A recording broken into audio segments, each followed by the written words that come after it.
Update. My fiancé secretly planned to dump me after our wedding and take half of everything. He's just a temporary husband, she joked with her friends. I just smiled and let her think she had won, until she saw what was really in the prenup. Part 2. Her face, but instead, I just kissed her forehead and told her I loved her. Because now, the trap was set. Once the prenup was signed, I started laying the groundwork for the real revenge. I quietly transferred my assets into protected accounts. I stopped adding money to our joint wedding fund.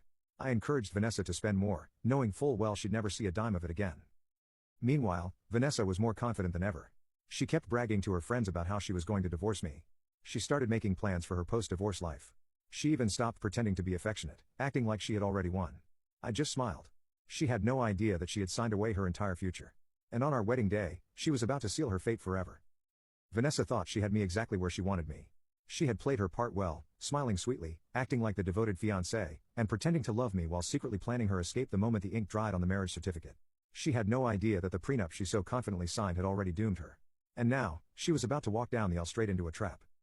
The big day, a gold digger's dream. The morning of the wedding, Vanessa was positively glowing. Not because she was marrying the man she loved, no, she was smug, confident. She thought she was about to pull off the biggest con of her life. Her bridesmaids surrounded her, helping her get ready, and I knew exactly what they were talking about. Chelsea, her best friend, had been hyping her up for months, calling me her golden ticket.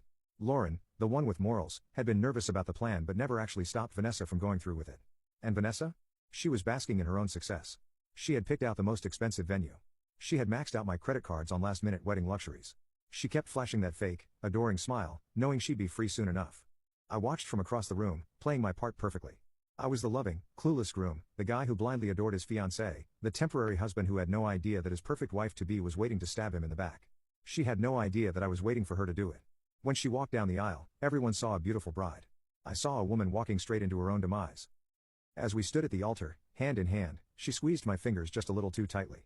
That was her final act of deception, one last convincing performance before she cashed out. "Do you take this man to be your lawfully wedded husband?" the officiant asked. She beamed. "I do." I smiled back. "And do you, Lucas, take Vanessa?" "I do," I said smoothly, my voice steady. Because in that moment, I was more certain than I had ever been in my life. She thought she was securing the bag, but as she slid the ring onto my finger, she unknowingly locked herself into her own nightmare. After the wedding, we flew to a 5-star resort in the Maldives. Vanessa had planned the entire honeymoon, picking the most expensive, luxurious locations. She had zero hesitation in spending my money, swiping my cards like she was already entitled to everything. I let her. Let her dig herself deeper. Let her spend money she would never see again. Let her think she was in control. She kissed me, held my hand, and played the perfect wife, just enough to make sure I was still completely fooled. Or so she thought. The truth? I was memorizing every single lie she told. I was counting down the days until she made her move. Because the second she did, she was done. 3 months into our perfect marriage, Vanessa started planting the seeds for her grand escape. She thought she was being subtle. She started picking fights over nothing. She began joking about how couples sometimes grow apart. She made comments about needing financial security in case things didn't work out. She was testing the waters, trying to see if she could manipulate me into thinking divorce was inevitable. And then, one night, she made her move. We were sitting in our dining room, drinking wine. The mood was light, but I could tell she was working up to something. "Lucas, babe, we need to talk," she said. I looked up, pretending to be completely oblivious. "Of course, sweetheart. What's on your mind?" She sighed dramatically, like this was so painful for her. "I just feel like maybe we rushed into this. Maybe we're not as compatible as we thought." I let fake sadness creep into my expression. "You don't think we're happy?" I asked softly. She reached for my hand. "I love you, babe, I really do. But I think we might need some space, a break. And, maybe it would be best if we go our separate ways while things are still good." I held her gaze, forcing myself not to grin. "You're saying you want a divorce?" She nodded slowly. "I think it's for the best." I leaned back, sighing like my heart was breaking. And then I said the words that would destroy her. "All right. We'll go to the lawyer's office tomorrow." She tried to hide her excitement. She had no idea that she had just triggered her own downfall. Vanessa was radiant when we arrived at the lawyer's office.